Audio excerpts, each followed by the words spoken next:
Your Excellencies, ladies and gentlemen, esteemed guests, on behalf of Dr. Mohammed Al-Ali, CEO of Trends Research and Advisory, I would like to welcome you all to today's event, Prospects for Cooperation in Energy Transition for a Sustainable Future, GCC, Turkey, and Regional Perspectives. We are pleased to have you with us today as we work towards a sustainable future. The Gulf Cooperation Council, Turkey, and nearby regions play a vital role in changing how we use energy. This event explores the potential for collaboration in energy transition, examining shared concerns and opportunities within the GCC, Turkey, and the wider region. By understanding these dynamics, we can uncover pathways for collective action and innovation to address our common environmental goals in the 21st century. I would like now to invite to the stage Dr. Mohammed Al-Ali to deliver the welcoming remarks.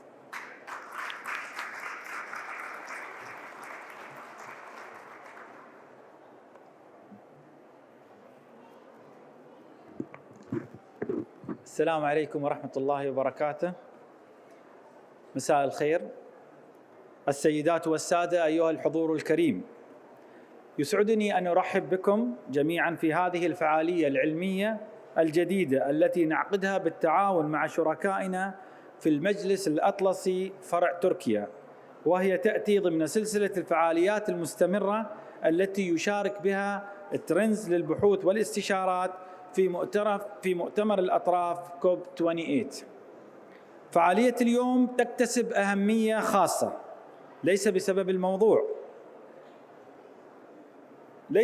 الموضوع الذي نناقشه، وهو مفهوم تحول الطاقة الذي يقع في صلب المناقشات الرسمية لمؤتمر الأطراف كوب 28 فحسب، بل لأن مناقشات هذه الندوة العلمية ترتكز على الأفكار الواردة في أول تقرير ينتج بالمشاركة بين ترندز للبحوث والاستشارات والمجلس الأطلسي بتركيا بعنوان آفاق التعاون في مجال تحول الطاقة من أجل مستقبل مستدام دول مجلس التعاون الخليجي وتركيا أيضاً.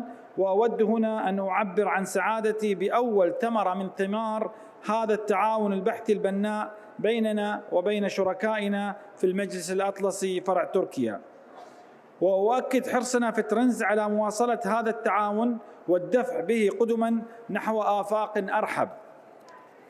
أيها الحضور الكريم، برغم أن العالم يشهد بوادر تحولات كبرى اقتصادية، اجتماعية، سياسية، فإن التحول في مجال الطاقة يحظى بأهمية خاصة، وذلك لتأثيره الشديد على باقي التحولات العالمية، ولكونه يرتبط ارتباطاً وثيقاً بقضايا الاستدامة البيئية التي تشغل العالم، وتتمحور حولها الاجتماعات الدائرة حالياً في أروقة مدينة إكسبو دبي.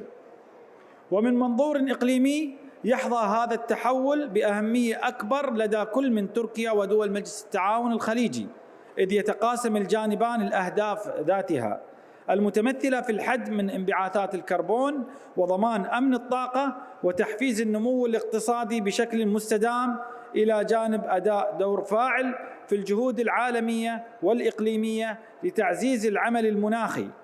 ومن هنا تأتي أهمية هذا التقرير والندوة التي نحن بصددها اليوم، التي تحاول استكشاف آفاق الشراكة بين دول مجلس التعاون الخليجي وتركيا في مجال تحول الطاقة وتسريع اعتماد الطاقة النظيفة ومعالجة تغيير المناخ.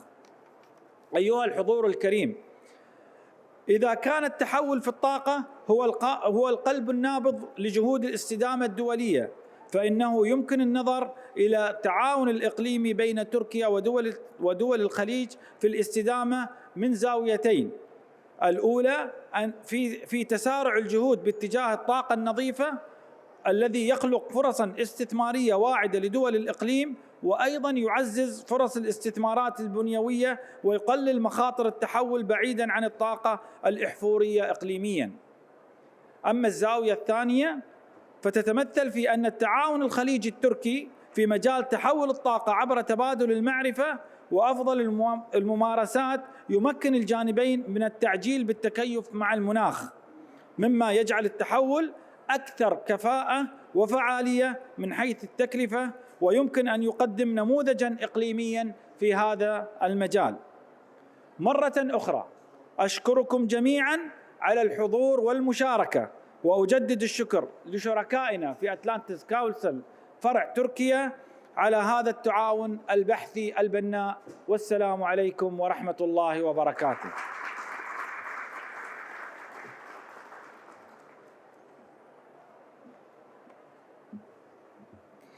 Thank you, Dr. Mohammed. And now let me welcome Ms. Daphne Arslan to start off with her opening remarks.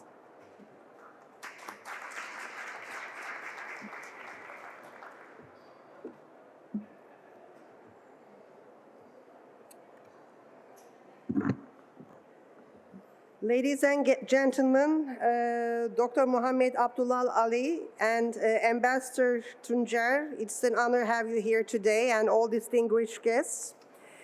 This is a very exciting moment, I think. Just we are here all together in Dubai for a very important gathering. COP28 is being held. I am Daphne Arslan, Senior Director of the Atlantic Council in Turkey and Turkey's Program Center. We are a Washington, D.C. based think tank, and we are very proud that we are, carrying out the most impactful work on Turkey and the region, as well as Turkey and the United States. Climate change, everybody knows that, has no border. It's already beginning to affect our planet. International cooperation at this moment is not an option, but a necessity to mitigate and address this important issue facing all humanity. That's what makes multinational platforms, such as the United Nations Climate Change Conference, absolutely crucial. And I'm very happy that we are part of this conference today. While global leaders pursue long-term plans and solutions, regional cooperation is another promising topic that needs to be exploited. While global leaders, in this spirit, while global leaders also do their own work, we undertook and now launching our joint publication, exploring the prospects of cooperation between Turkey and GCC countries. Turkey and GCC share many of the same challenges posed by climate change and also synergies in the energy sector. Both Turkey and GCC have been aggressively deepening clean energy over the last decade, but there is significantly more potential that can and should be realized and exploited.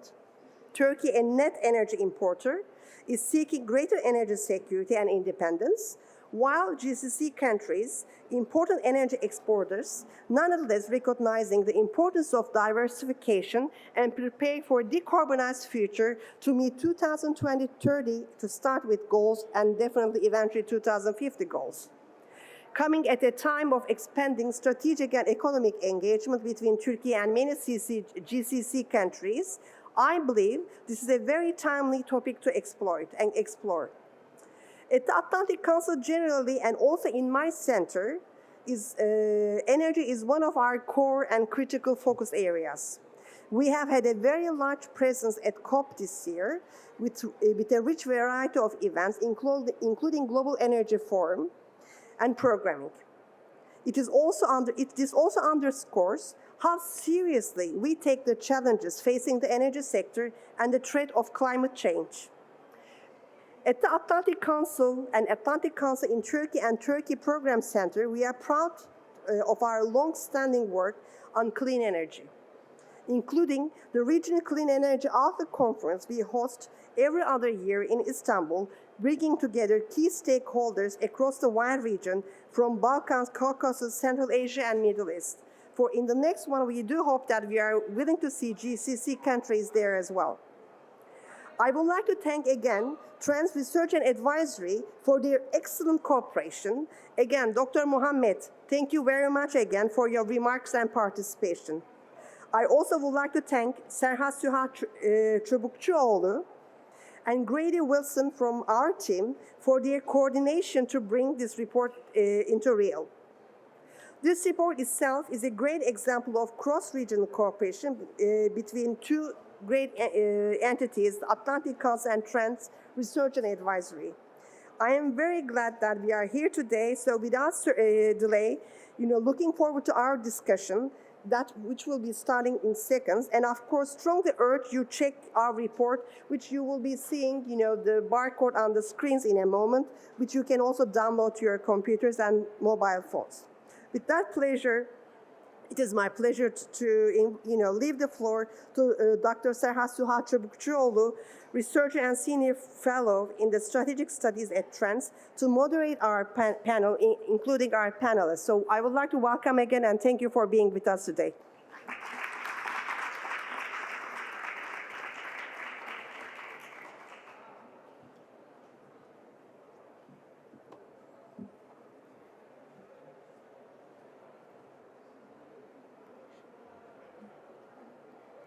Thank you, Ms. Daphna. Thank you, Ms. Daphna. Kindly scan the QR code as it will lead you to the report. Okay. So without any delay, please join me in welcoming to the stage Dr. Serhat, the moderator of today's session, who is a senior fellow in strategic studies at Trends Research and Advisory, and our respected speakers, Mr. Eser Ozdel, Ms. Moaz Merzougi, Ms. Malek Öztürk, and Mr. Karim Al-Jindi.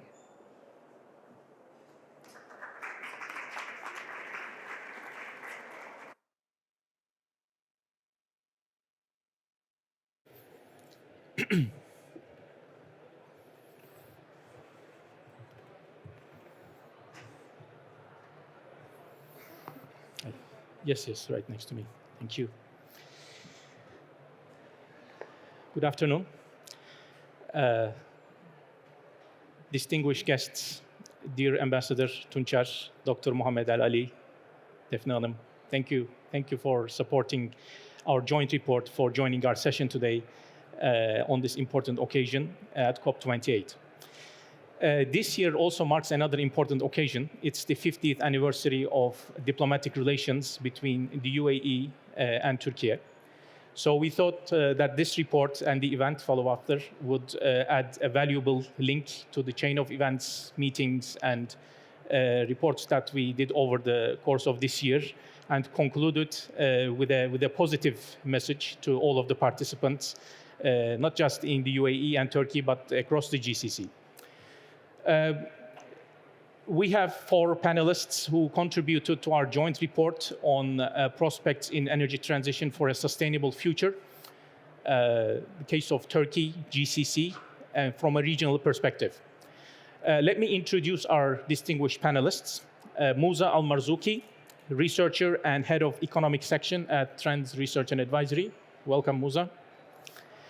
Eser Özdil, non-resident fellow at the Atlantic Council in Turkey. Welcome, Eser. Melek Öztürk, principal research consultant at Citerion. Welcome, Melek. And finally, last but not least, Karim Al-Jindi, associate fellow, Environment and Society Center at the Chatham House in London. Thank you. So before we turn to our panelists, before I pass the floor to them, let me just make a few remarks, opening remarks about the importance of COP28, some of the challenges that we face in climate action, and the motivation behind our joint report. To recap on main goals of COP28, we're all gathered here, world leaders, delegates, think tanks, private sector participants, for decision needed to reduce greenhouse gas emissions by 45% by 2030, and to, of course, reach net zero emissions by 2050. And what have we achieved so far? Let's just quickly go over them. An agreement to triple renewable energy capacity as well as nuclear capacity by 2030, to double energy efficiency improvements by 2030, to cut cooling-related emissions by at least 68% by 2050, and finally, to operationalize mechanisms to support clean energy financing in emerging countries, such as the Loss and Damage Fund and UAE's commitment to contribute $30 billion for renewable investments. So in terms of net zero targets, when we look at our region, the Middle East, we see that both the GCC and Turkey have targets to reach net zero emissions between 2050 and 2060. On one hand, GCC countries demonstrated that it's economically, environmentally, and socially beneficial to invest in clean energy and other carbon mitigation strategies, while Turkey fostered innovative policies to decarbonize energy through market liberalization, public-private partnerships, technology transfer, and financial assistance for green investments. Now, having said that, let's come to some of the motivations behind our report. All these targets and objectives and goals in mind, of course, these are not without challenges. So I can count on maybe 3 challenges confronting us. So challenge number 1 is a shortfall in energy investments globally. So current spending, as we know, is insufficient to mitigate climate change and to adapt to its consequences. I mean, globally, we need about $4.5 trillion, a level of funding that must include the private financial sector. Which brings me to the second challenge, which is barriers to private sector financing. In an environment of high interest rates and inflation around the world that create headwinds, there are 2 what we call tragedies. So tragedy 1 is tragedy of commons, which is that investments in climate solutions benefit the society overall, but investors receive only a portion of those benefits directly. And the second tragedy is the tragedy of horizon, which is that investments needed today will pay off only in a distant future. Lastly, but not least, challenge number 3 is perhaps the biggest motivating factor for our research is the working in silos. Yes, developing political relations inevitably reflect on economic cooperation between the GCC and Turkey. Especially in the case of the UAE and Turkey, we saw the CEPA, the Comprehensive Economic Partnership Agreement, and the Memorandums of Understanding. Examples like the International Holding Company and Kalyon Energy, or AXA and Innova. But as you know, renewable investments hasn't reached a level that's still sufficient, let's say, or a substantial level. It's localized, and each country follows its own climate policies instead of creating this much needed cooperation. So our goal in this report is to contribute to the thinking on how to break these silos and build the momentum of growing economic ties between the GCC countries and Turkey that will bring collective gains in energy transition and increase shared prosperity. Ending my remarks, I will turn to our first panelist, Musa Al-Marzouki. So, Musa, can you talk to us a little bit about how dedicating financial resources to energy efficiency lead to carbon-free industries in the GCC and Turkey? Thank you, sir. I think it's not. Yeah. Is it working? It's working, yeah. Thank you, Serhat, for your introduction. And first of all, I'd like to thank the team at Trends and the team in the Atlantic Council in Turkey for organizing this amazing session. It couldn't have been at a perfect time or a perfect circumstances than being at COP28 here today. So the prospects of cooperation for a sustainable future between the GCC and Turkey center on increasing adaptation of renewable energy, offshore wind, solar energy, and most importantly, nuclear power. Turkey has been an energy-dependent country and enjoys a constant growing market. There is an opportunity for these regional actors, the GCC and Turkey, to work together, spearhead the region's transition to clean energy, and make joint efforts towards meeting their climate goals. There is an opportunity in the region to reach energy transition that is entirely inclusive, that is entirely responsive, flexible, and digital. Since we live in an ever-globalized world, digitalization is inevitable. So why not implement it in the transition from fossil fuels to cleaner energy? So the countries in the regions really understand that and appreciate the importance of adopting renewable energy And they can do that by investing, and investing is the key word you're going to hear from all the speakers, I guess, today, that is feasible to the productive projects. Notably, as Serhat previously mentioned, last year in February of 2022, when President Erdogan visited the United Arab Emirates, the UAE and Turkey have both signed multiple MOUs and agreements on collaborations on environmental issues.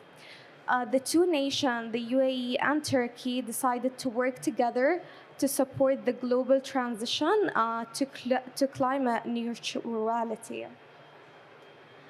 So the Gulf nations face and still face deplete fresh water. As everyone knows, the region is mostly desert, so we have an ever-going crisis of water management and fresh water resources.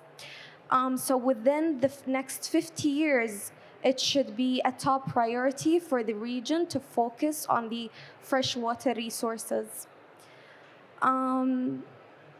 So while the temperatures are rising, they are at a soaring rate in the GCC and the Gulf region, as it's 2 to 7 times higher than the global average. Also, it's no surprise that the region is home to 12 out of 17 most world-stressed countries when it comes to water. So when it comes to collaboration between the region and Turkey, we have an example of the Zero Waste Blue project that was signed between the UAE, Qatar, Saudi Arabia, and Turkey.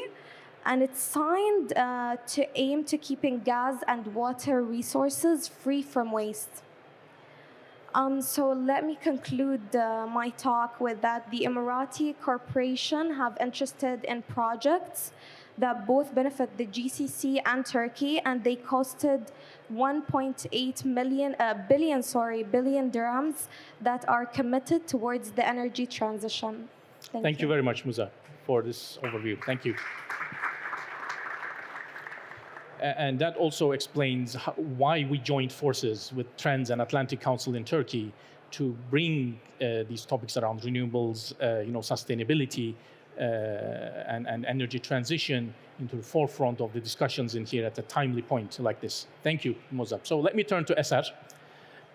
Eser, could you please brief us a little bit on Turkey's energy transition journey and how it fits into the overall, debates and the mission here that we are in today here at COP28? Thank you. Thank you very much, Sriha, for this kind moderation, and I would like to thank Trans Research and Advisory, as well as Atlantic Council for hosting us today. It's a very timely discussion. Sorry, Eser, I think the microphone doesn't work.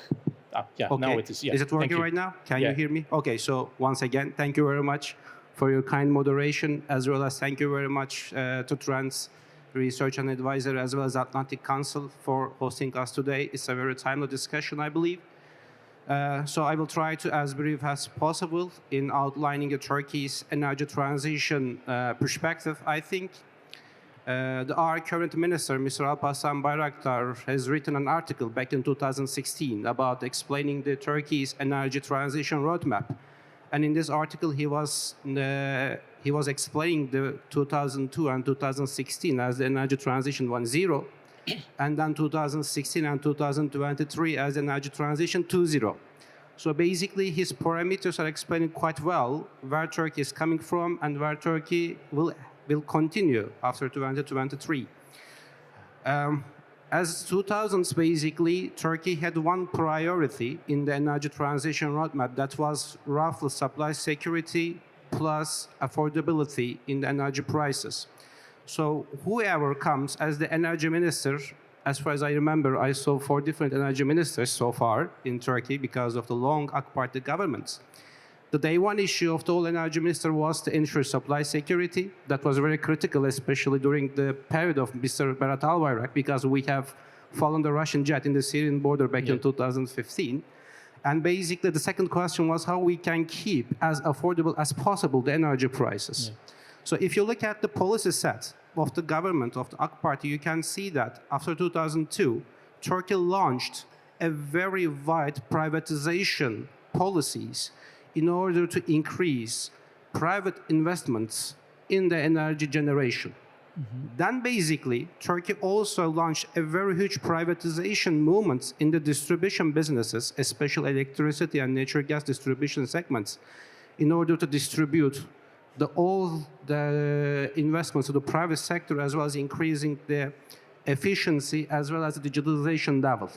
So when it comes to the trading segment, also partially electricity trading largely privatized and liberalized. But when it comes to natural gas, that was quite critical, especially not only for the household perspective, but for the industry perspective as well.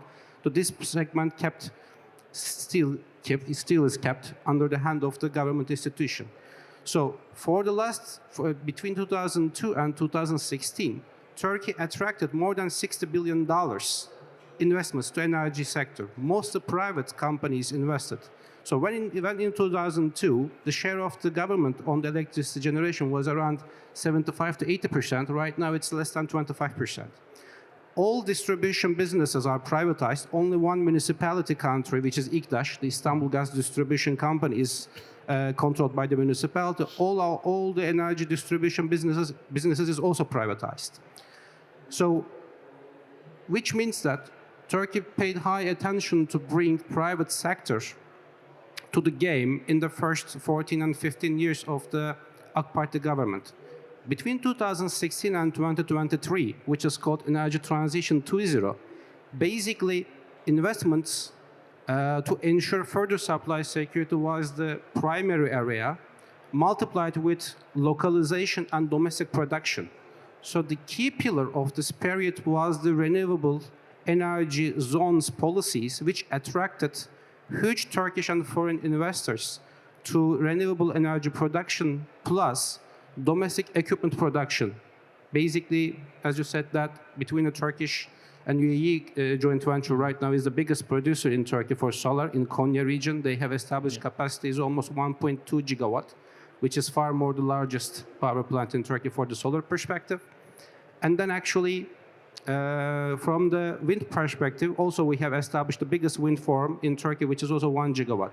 So between 2014 and 2023, thanks to these policies, total installed capacity in solar and wind doubled.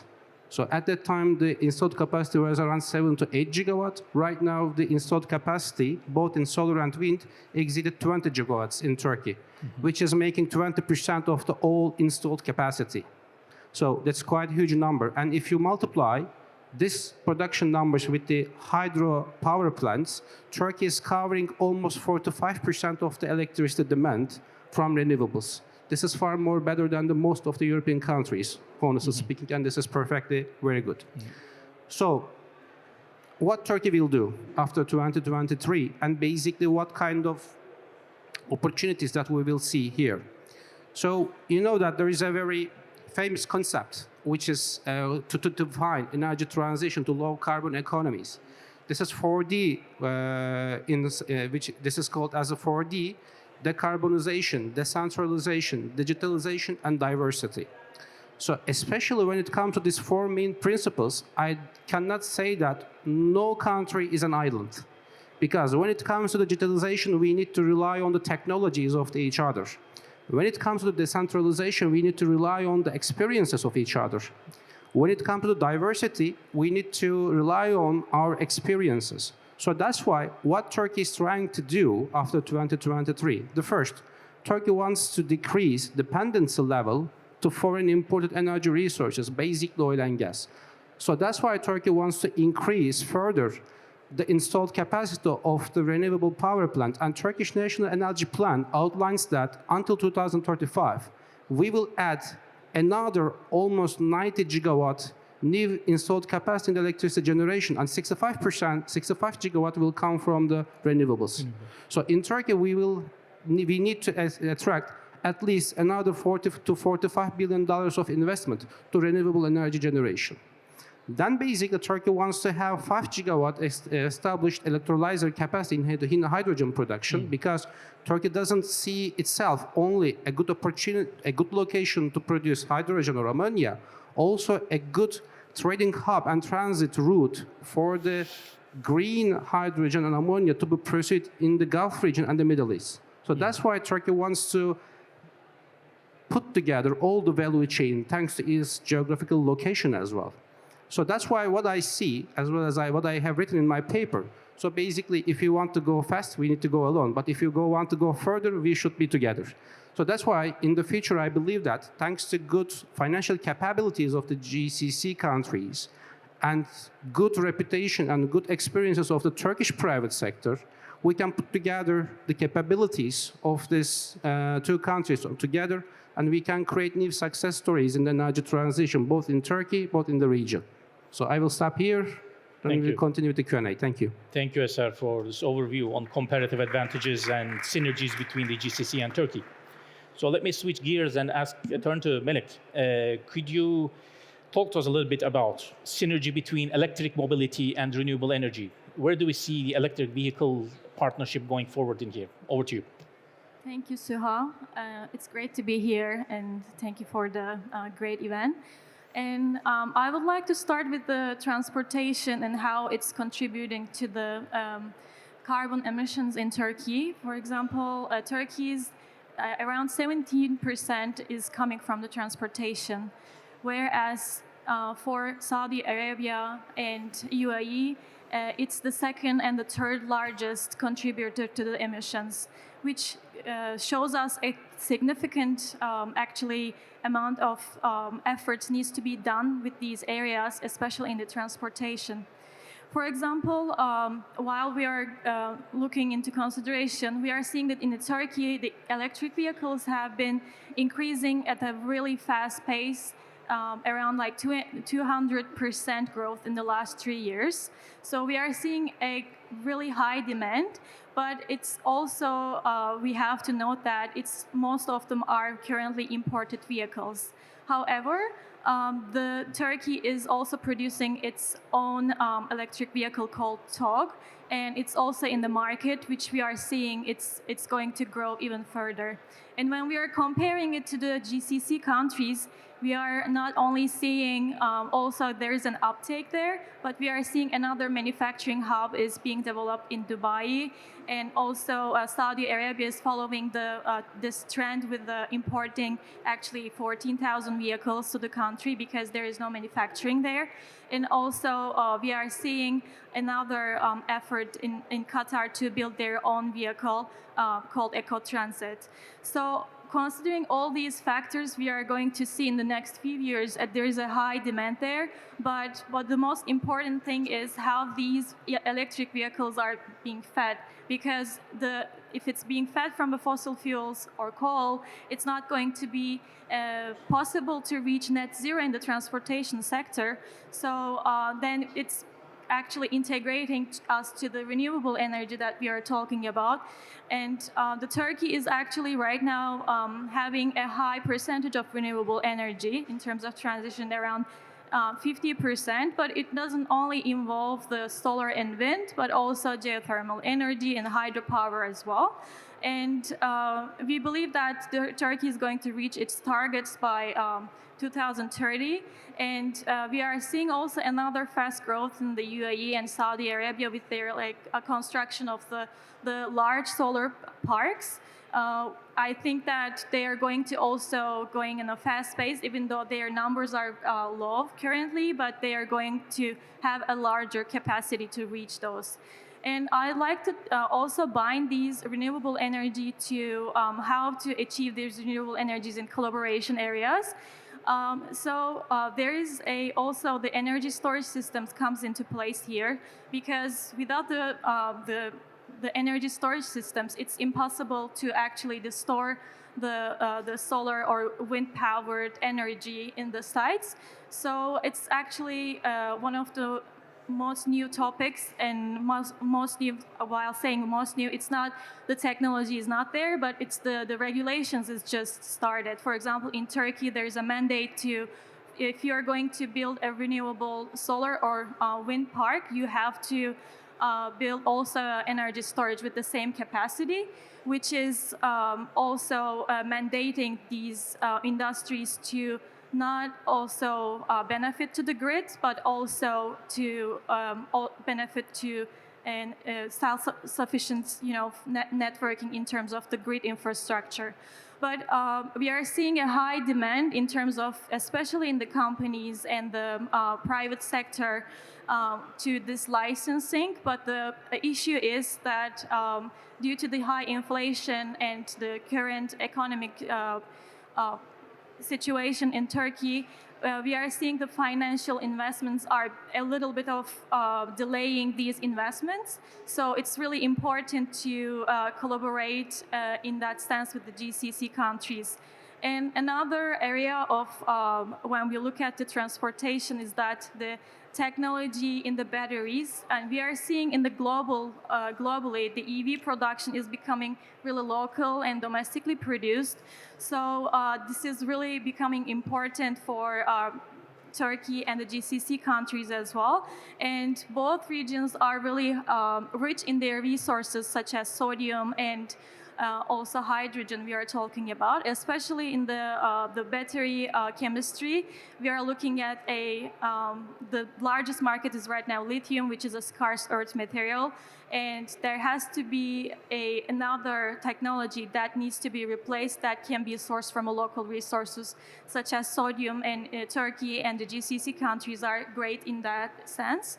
And also, as we are talking about, the clean hydrogen is really important. It's also one of the areas that two countries and two regions actually can collaborate in that regard. But that's actually a really high intensive need for infrastructure altogether.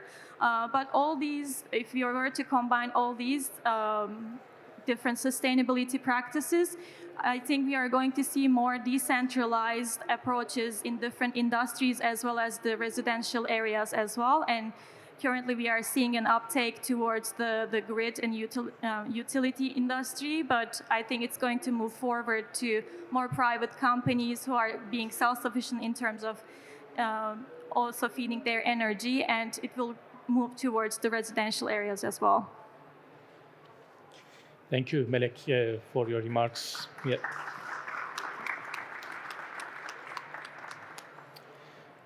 You touched upon some of the areas, niche areas in electric mobility and resources, and maybe the competition also in getting access to these resources, which takes me to Karim El-Gandi. We talked about energy transition and sustainability, Karim. Could you take us a little bit through the geopolitical aspects of it, like energy security, and what are some of the ways that GCC and Turkey could cooperate to, or say, like a more secure energy future, considering the energy trilemma, the sustainability, affordability, and reliability? How can we do that? Sure. So before I do that, I think energy security is extremely important, but it's not important for all parties involved in this collaboration. In order to explain this, I have to explain how the energy transition developed in these two very large economic blocks in the region. So what we have is two very large regions economically, the GCC and Turkey, and they have both came very late to the energy transition. And despite that, they all have very aggressive, very fast plans to move ahead, specifically on renewables. In the GCC, that would specifically be the UAE and Saudi Arabia. They're both driven by economic factors. There's obviously climate commitments in place, both in parts of the GCC. Most of the GCC has decarbonization plans by 2050 or mid-century, except for Qatar, but Turkey obviously has the plan for 2053. But overall, it's driven by economics. And in a way, that can create those conditions for possible collaboration. In order to do that, I need to explain that the drivers are a little bit different. Turkey's concerns for energy transition are mostly about its energy independence, its energy security. Every framing, every way in which the officials talk about energy, even in the climate sphere, it's always framed in those terms. the rate at which electricity demand has been growing in Turkey is just unbelievable. It's doubled. Electricity has doubled in the last 20 years. The energy has doubled, tripled in the last 30 years. And so far, despite all of the efforts, it's 80% dependent on imports, which are largely, as Esther pointed out, is an oil and gas situation. So it's mostly an energy security driven, but obviously the 2053 target is still in the background. And what is Turkey doing about this? Well, it's ramping up its renewables. The solar is doing okay. The hydro has reached more or less peak. I mean, there's not much sites that they can develop any further, and wind is doing very well. And there's some geothermal going on as well. And the plans are obviously to move, at the moment its capacity is around 52% of electricity generation, to move to 65 by 2035, I believe, and it will sort of peak at around 69% by the middle of the century. Of course, there's a push towards nuclear, which is, I understand, is developed by Rosatom, and surely that Akkuyu will come online quite soon.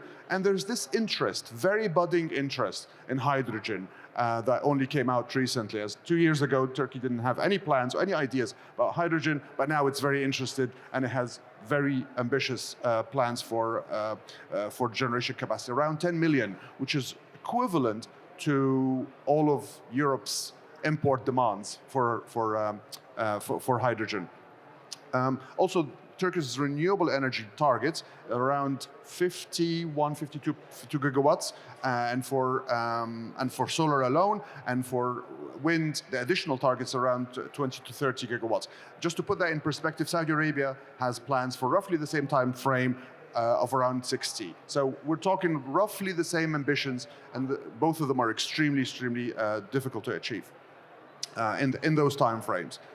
What is the Gulf doing? Well, the Gulf comes from a very different approach. The issue in the Gulf is never energy security. It's making sure that the domestic demand is under control, that the decarbonization is just to keep the domestic demand under control. Because at one point it looked at the trajectory, especially in Saudi, was going to end up with Saudi becoming an importer and basically throwing oil down the drain, and that's not sustainable. So decarbonize at home, but export every drop of oil, every molecule that can be exported, and use that revenue to support diversification. And I think that cycle is very different from what we're talking about. But so, in a way, all of this is to ensure that tourism works, industrialization works, and also new energy sectors come into play as well, such as hydrogen.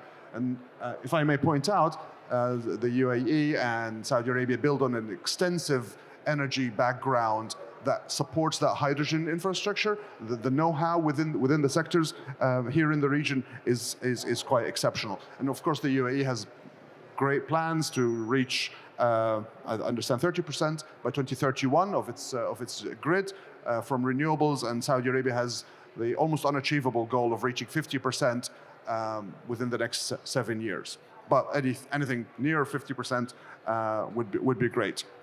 The UAE also, I understand, wants to capture 25% of all traded hydrogen in the world by 2030 or thereabouts. So how could they collaborate? So I can see a number of scenarios in which that collaboration can happen. One is Turkey has developed technical capability on solar and wind, which can certainly be shared with the GCC, although the GCC knows how to do very large-scale solar. Turkey has its advantage in terms of its ability to connect to the EU hydrogen backbone, which means it can export hydrogen to Europe via pipeline, which technically is far superior than anything that goes on ships. So the point you made about hubs, I think Turkey, just by its own geography, carries that advantage compared to any other alternative. And then the issue of connectivity. If you have very high intermittency as a result of rolling out massive renewable energy projects on both of those regions, that good interconnections. I understand Saudi Arabia is developing an interconnector with Iraq. So extending that further into Turkey will ensure that some of this intermittency can be managed, because the load curves are different in these two different regions. And in the experience, of course, in the hydrogen sector, that builds on the fossil fuel experience, in the Gulf can certainly help Turkey exploit or make the best out of its position and out of its ability to feed into the European market or the hydrogen market. Just to make it very, very clear, the hydrogen market is so far is about Germany. So everyone is basically trying to get hydrogen to Germany, you get hydrogen to the EU.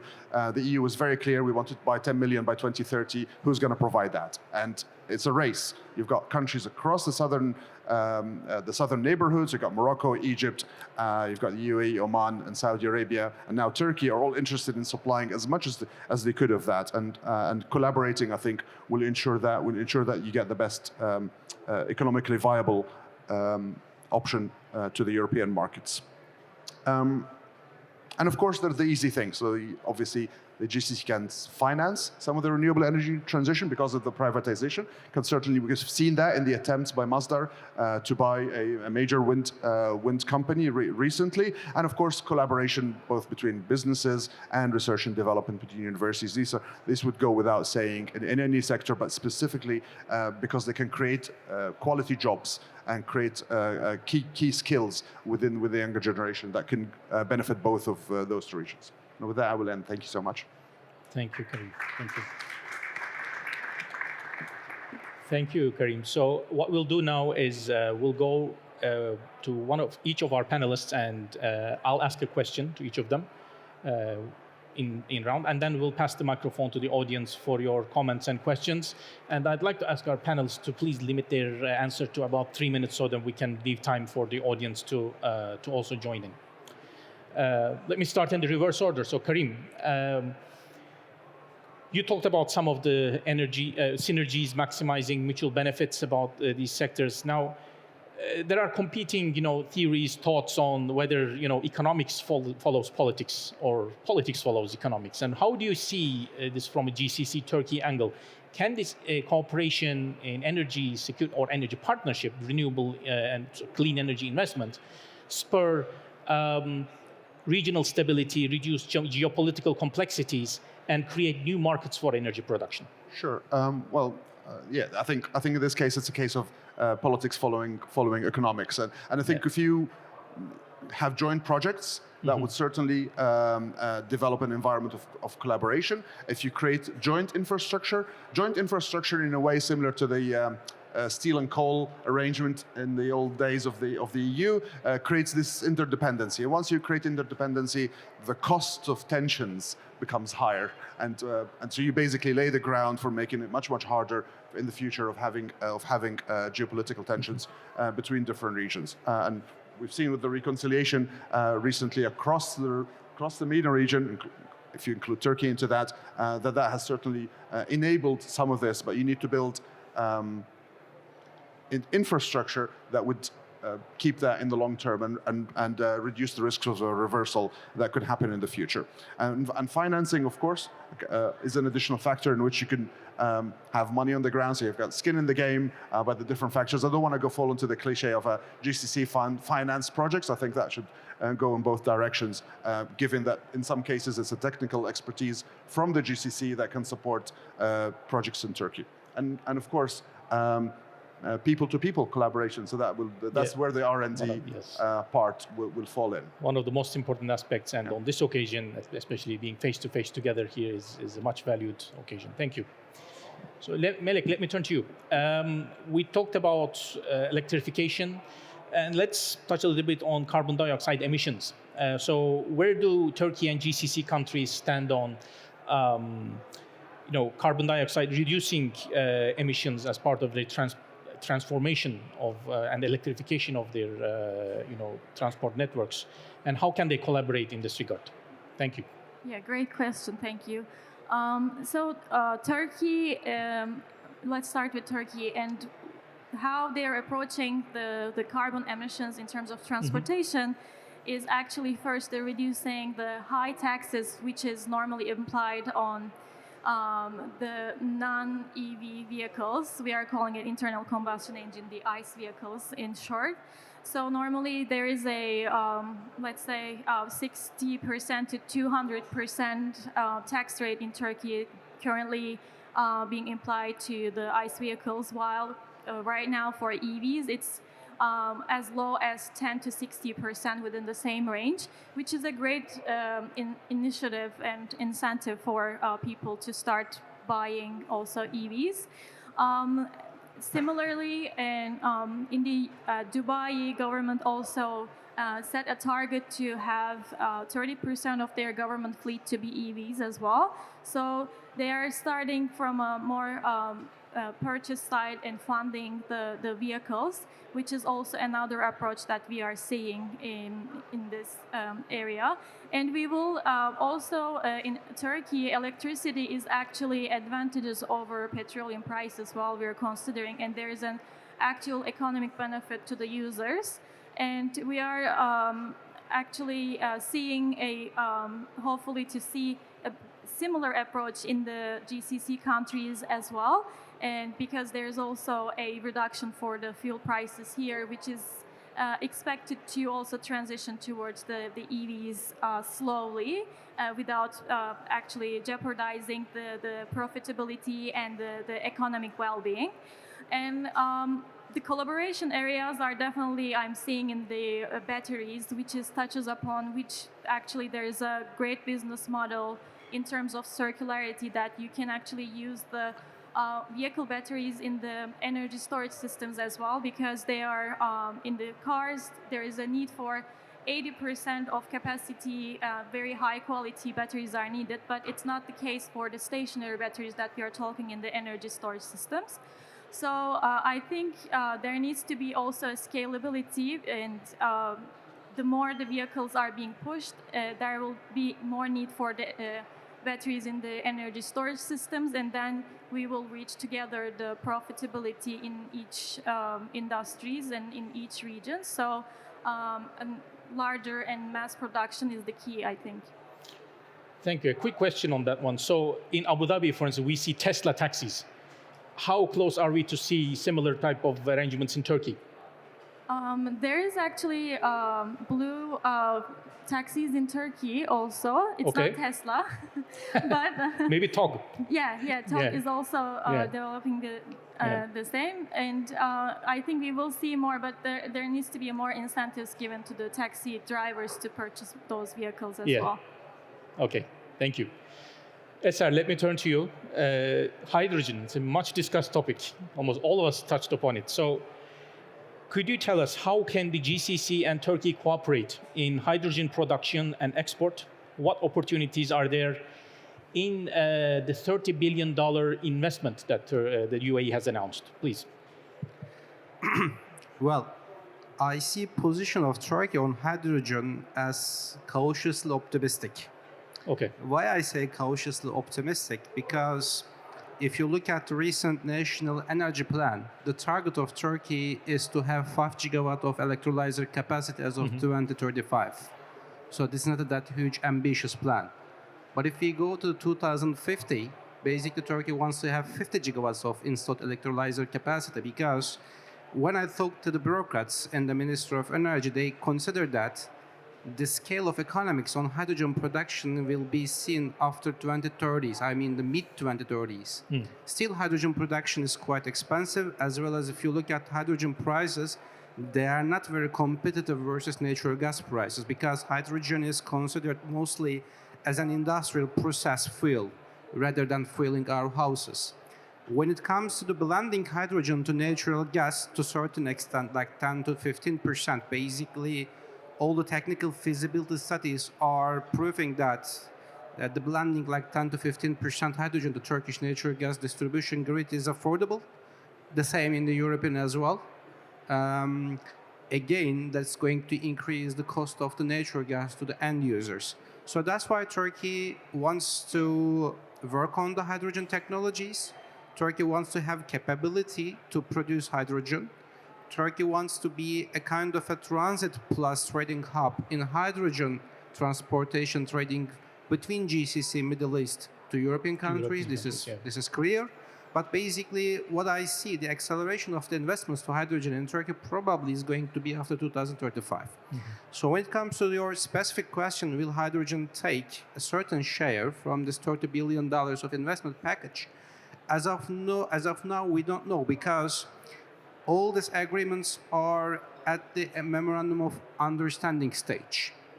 So we know from the market that some of the UAE companies are heavily looking for investment opportunities in Turkey.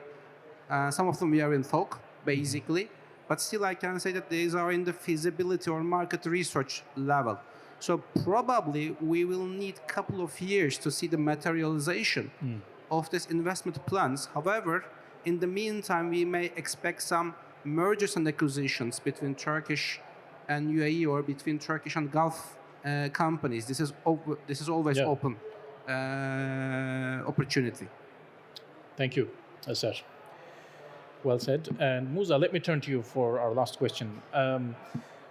Now, youth and innovation is a major topic here in the UAE. We see it almost on a daily basis, and here at Trends, we put special emphasis on education and technological skills. So I wonder how technology and innovation can play a role in facilitating energy transition cooperation between the GCC and Turkey. Could you please share your thoughts on this? Sure, Sarhat. So before moving to the... I think it's on, yeah. So before moving to the technology part, excuse me, I'm going to be a bit biased here. As a young researcher myself, I believe the first step of cooperation between nations is literally through research.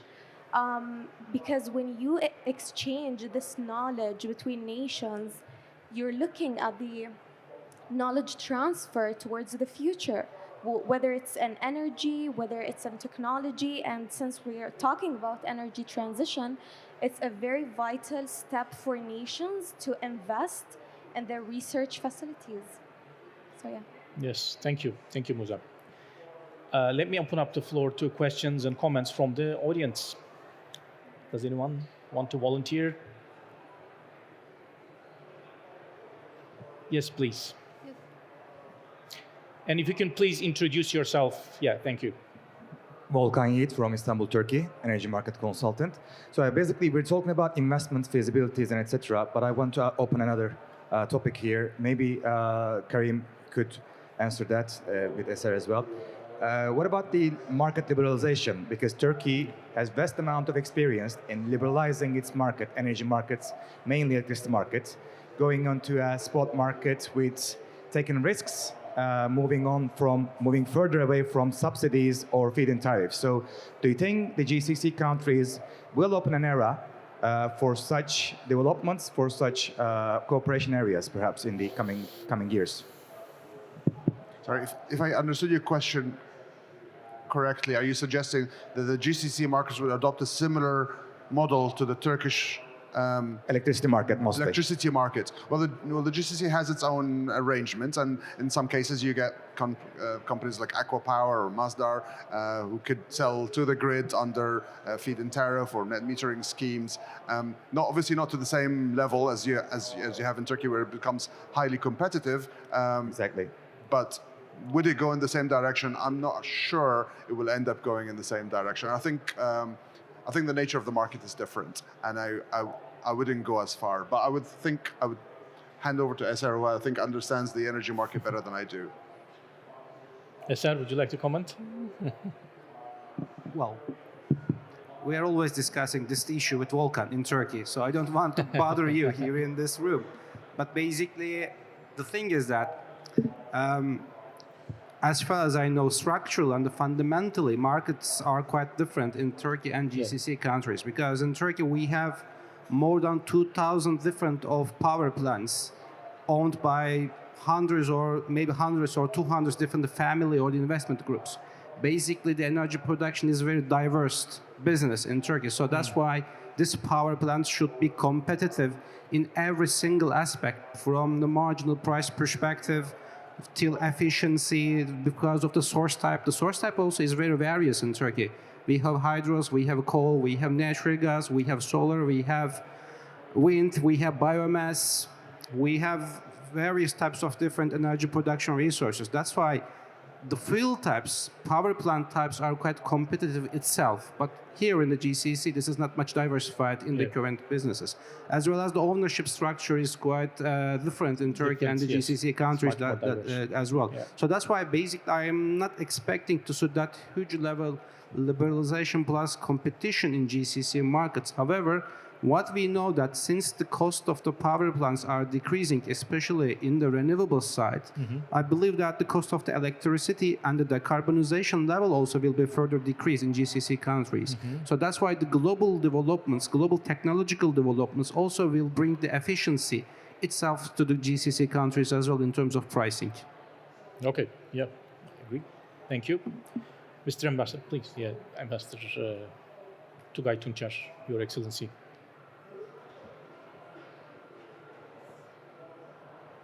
Yeah, I have. I want to raise one issue. I want to put one issue into the picture, actually, of energy transition and cooperation with the GCC, and then I have a question. The issue is a project which goes through Iraq. It is called the Development Project. Yeah. Currently, we are working with the GCC countries, not GCC, sorry, with Qatar and the UAE, and very much with the UAE on realizing this project. It is a project that connects the Gulf with Turkey through Iraq, through the south part of Iraq, and it goes to the Turkish border and beyond from Turkey to Europe. Because once you are in Turkey, you can connect. You are already connected to Europe in many terms. So it's not a transport corridor only. It is also a corridor of energy transmitting lines. So, and this is something that UAE attaches and the Gulf attaches a lot of importance on, as well as Turkey, and we are working on it with the Iraqi leadership as well. That's the issue. That's the point I wanted to highlight. I think it has an importance on this topic. And second is hydrogen. I guess Eser mentioned this, exporting hydrogen through Turkey, from Turkey to Europe, as well as becoming a hub on hydrogen. And Karim as well mentioned this. When you talk about hydrogen hub as Turkey, what is? How do you say that? I mean, how do you? What's the transmitting line? Is it? Are you going to do it through electrical lines, exporting the, or is it through pipelines? I mean, maybe it's. I'm not knowledgeable on this. That's why. That's fairly straightforward. So hydrogen is transferred as molecules, either separately through a dedicated pipeline, or it's blended within the natural gas pipelines, which currently exist between Turkey and the rest of Europe. There's a limit to how much hydrogen you could blend within the natural gas before it blows up. So you don't normally do too much of that. So the advantage of pipeline and being connected to the consumers, ideally the best thing to do with hydrogen is to generate it next to the factories you're going to use it in, right? That's the best thing to do. If you the next best thing would be to put it on a pipeline and get it there, and that would be an economically feasible version, to have the same level of energy and temperature that you want for heavy industries, especially German heavy industries, or for freight, but without the losses that you could incur. If you have to put it on ships, hydrogen takes a lot of space, so you end up with about a quarter of what you would carry in terms of pure energy that you would have done otherwise if it was natural gas. And there's losses in the transmit to hydrogen and back out. And there's also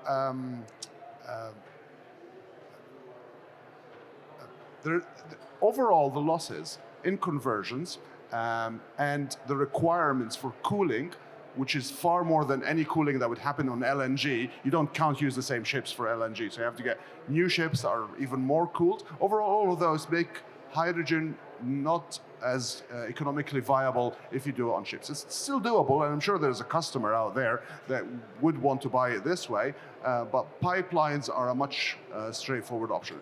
The options that you were speaking of here, you could either generate renewables somewhere and ship the electricity to the hub, and then from the hub you could take it to the customers in Europe. You could use gas, so you could transfer gas and then capture the carbon somewhere, and then using the conversion methods, capture the carbon, and then take the hydrogen to Europe, which is blue hydrogen. So the first one would be green hydrogen, the second one would be blue hydrogen. And in both of those options, Turkey would be a sensible place because of where its connection is, or its proximity to the hydrogen backbone, the European hydrogen backbone, which it's not connected to yet, but the European Union has suggested it might be a good idea to connect to it or offered that possibility going forward. I think, Your Excellency, you had another question. So the first one is this, the CONI. Okay, fine. Let me add to that. So would it be compatible or let's say, would it complement, would Turkey's hydrogen capacity complement the GCCs, or would they be competitors toward the European market? Karim. So the numbers are about 25 million tons by the looks of it, which I think was more than Europe needs. So perhaps in the short term, up to 2030, these are old numbers in 2050, but Europe in the short term needs about 10. So okay. I think there's potential for up to 2030 for both of them getting together and providing enough. Okay. Moving forward, I don't know how much Europe would want. So maybe new markets will need to be explored. All right. Thank you, Karim. Defne Hanım, please, over to you.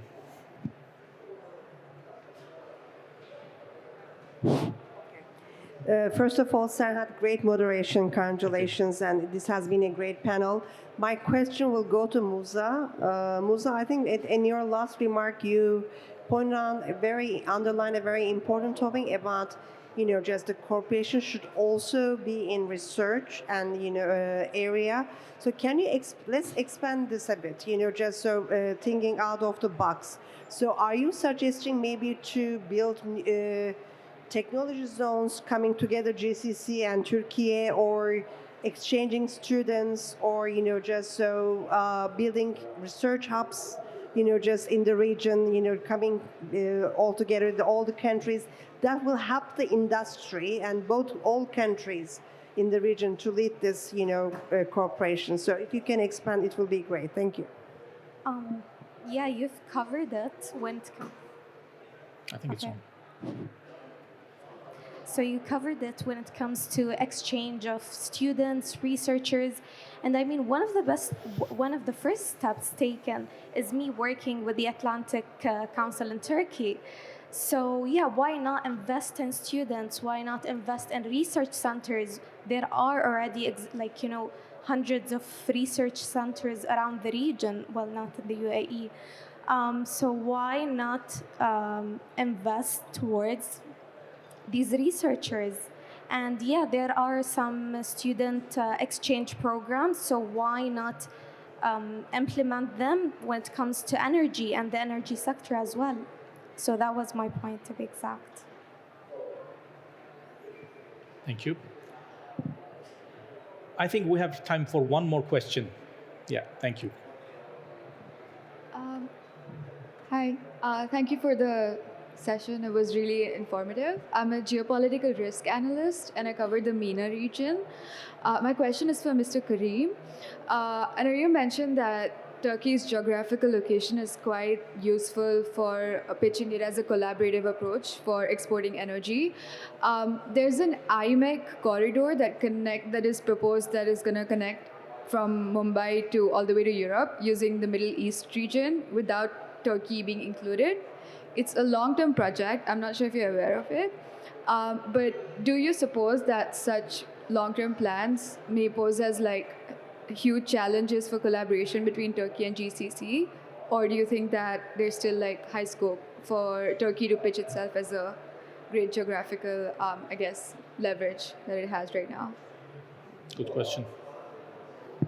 So I think you're referring to the India, GCC, Mediterranean connection. The option we're talking about does not include India. So I suppose there are different projects that are doing different things. I personally don't fully understand how you could put energy on a boat and then turn them on trains, and then from trains turn them back on boats. I think I see a lot of losses in that, and I see trains as having limited carrying capacity. So it would make more sense to put them on large containers that would take them all the way. I'm yet to be convinced that doing those two switches is more efficient, but I'm sure someone else has looked at the numbers more closely.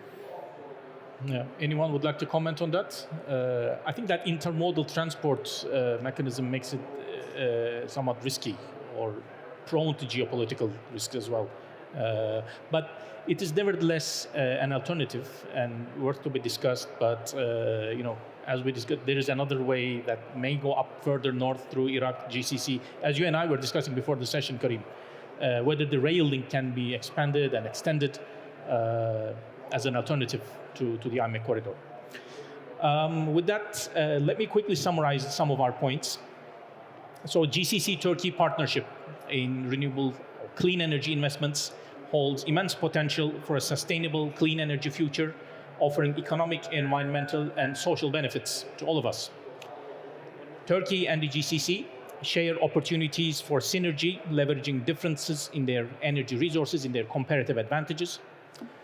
Yes, GCC countries with their financial capital, as we discussed, can invest in Turkey's projects, but public-private partnership can also help to overcome some of the barriers that I mentioned during my opening remarks. Turkey can also share its know-how, technology know-how, adaptation roadmap, and energy efficiency mechanisms to advance this mutually beneficial partnership with the GCC. With that, ladies and gentlemen, we thank you very much for joining us today, for your comments and participation, and a big round of applause to our panelists as well. Thank you.